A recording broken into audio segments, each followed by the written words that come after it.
Hi mga moms! So nandito tayo ngayon sa Hasaan National High School. So magpapatest muna tayo. Subok tayo na mag-donate ng blood. Hi ma'am! For your support. Mag-donate tayo para dumami na yung bayot sa mundo.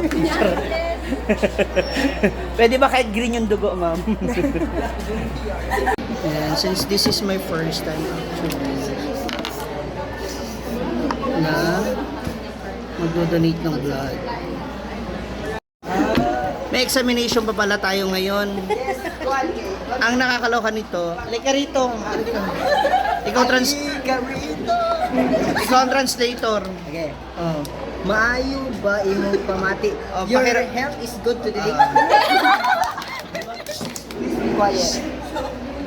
Nabalibaran ka na ba nga magkukuha og sulti na dili pwede? Kanang meron na bang nagsabi sa iyo na pwede kang magpakuha ng dugo o bawal ka magpakuha? Wala. Wala perfect. Oh, ito. Grade 7 ani ko po na si Dimes lang. Sa nakapuyo ka ba o nakaadto na sa laing nasod? Nakatira ka na ba sa iba't ibang lugar? Ibang bansa. Na ba din? Nakapuyo Sa sa international. or sa lain na lugar? Nabilanggo ka na ba na priso? Siyempre hindi. Yes! Ano? I-check. Ibalik ka na siya si Unito. Lagi Like, ka na ibalik ba? niya siya i-transfer ba? Wala. Kita gitong nakuha ng dugo eh. Pero manambo siya. Hepatitis, wala. Ibalik nilang, dili lang ang draft. Nakagamit ka na. No, balik still. na. So, ang ako itiwasa to. Aduna ka ba? Dili na si Ronnie na Sa kay mag-print ko. Na ba kay nga na? Basta i-check ninyo ang... Kanina Cancer, tanan natin wala. kanina. Dili or appeal ko din na sa Sakit sa dugo, sakit sa So, kasabay, ipalang sa ulay baga, Ay, kidney. ayun na lang na. Nakasang wala pa natagahan. Insi bagawa ni Kaniba, 11, 17, nasa si Ma'am Shi. Si Ma'am Shi, kani? Yes. Sa sulod sa 12 ka oras, nakainom ka ba ng makaano? Kasi kung hubog mo kayo umutangan mo, Gaplana ka ba magpamanayan sa dagundra ka Hindi ako nag-stop. sa 12? 11. Hindi pa, first time ko. First time. So, magtimbang muna ako.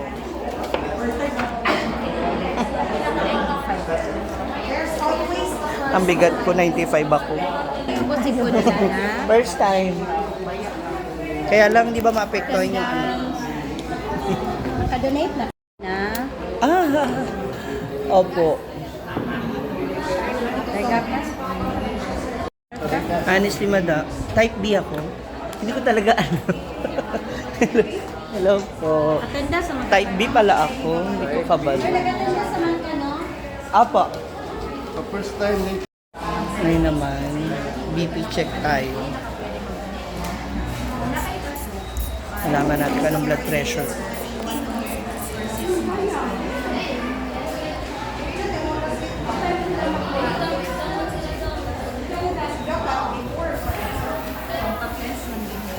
ni 128.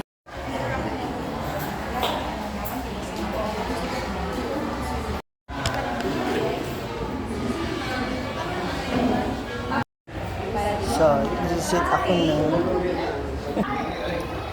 Yan na.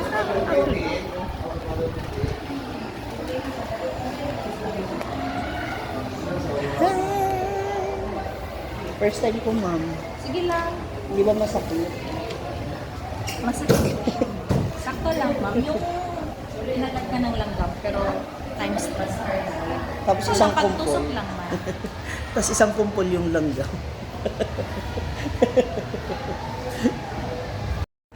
First time ko kasi talaga mga moms na mag-donate ng dugo. Kinukuhanan ako ng dugo sa hospital, pero yung what do you call this, yung donate first time.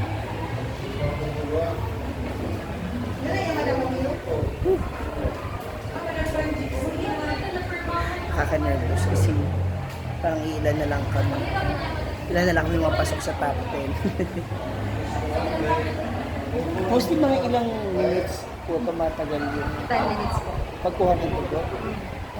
Actually, 10 to 15. Depende po siya, ma'am. Asan yan, ma'am? 30 dazo? Ang laki niya mga ma'am. Ma'am, kanina lang, ma'am. Thank you.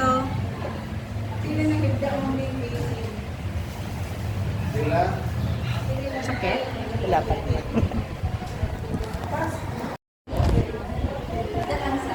Ay, ganito pala yung feeling, mga moms. Parang feeling ko mas maganda yung strategy mo. Na ano po? Binigla mo yung ano, kaysa yung pabebe na dinadahan-dahan. Depende po kasi ma'am. Sino May na- times na hindi nila kaya na mas masukuburo sila. Pero hindi, maganda yun sa'yo. Parang feeling ko mas okay sa akin yun. Kaysa yung dinadahan. Yung parang mga pabebe na dahan-dahan. Malaki po kasi yung ano ma'am, garayan. Sabi ka. Kaya dapat So, ano, kahit dahan-dahan po, mas mas masakit. O, correct. Lag na. Kalimot po sa Tagalog, but mag-haway siya. Lakad, ganyan lang po kasi yun. So, ang ending is parang, ang malo sa Tagalog, mag-haway. Haway. Oh, yeah, mag-haway. Kumamanhead.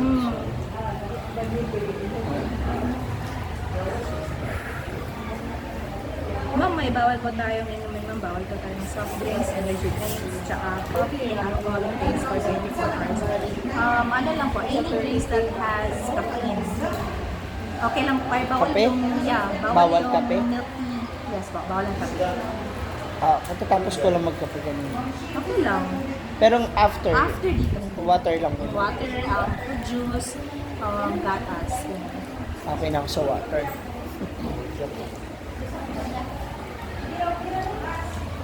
Tapos, anong next week? Minimum After 3 months po. after 3 months, pwede ako ulit Yes, magbigay. but it depends po sa minimum lang po. Ah. May times po kasi na baka busy po kayo after 3 Yeah. months. So, okay na. Like, okay lang once a year, twice a year. Ha.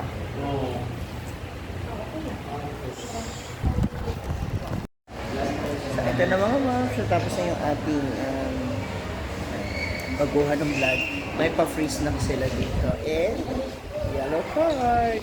Mong Ito baby rin niya yung po. anak ko. Baby boy. Thank you po. Ay lang saglit ako. So, natapos na tayo sa ating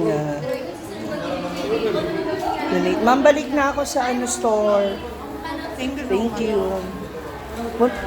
Sabi ko yung Ay! Taray! Oh, may pa-diploma pa tayo. Certificate. Nami aras kaundo mo. Doon na lang kasi kakain din ako. Thank you. Dapat sinabihan daw natin siya ng Oo nga. Sabi. Next Susunod time. na lang. Magpaano kami, magpa-feeding program kami. Char. Saan? Dito. Oh, dito? Pwede? Sige, sige. Thank you. Ma'am, thank you. Balik na tayo sa store. So that's it, mga moms. Ayan. Medyo masakit pa siya, makirot pa siya. Masakit pa yung dito banda. First time ko kasing nagpakuha ng dugo. And ang sarap sa feeling na kasi sabi nga nila daw kapag nag-donate ka ng dugo maki-cleanse yung dugo mo, kumbaga parang gagawa ng bagong dugo, no? And doon ko rin nalaman na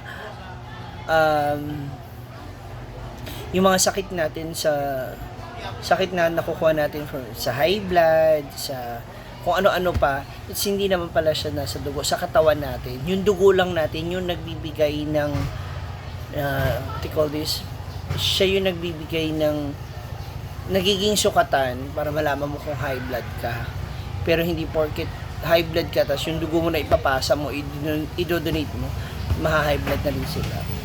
So, in fairness. Diba? Medyo masakit siya, pero okay naman siya, kaya. So, that's all for now, mga moms.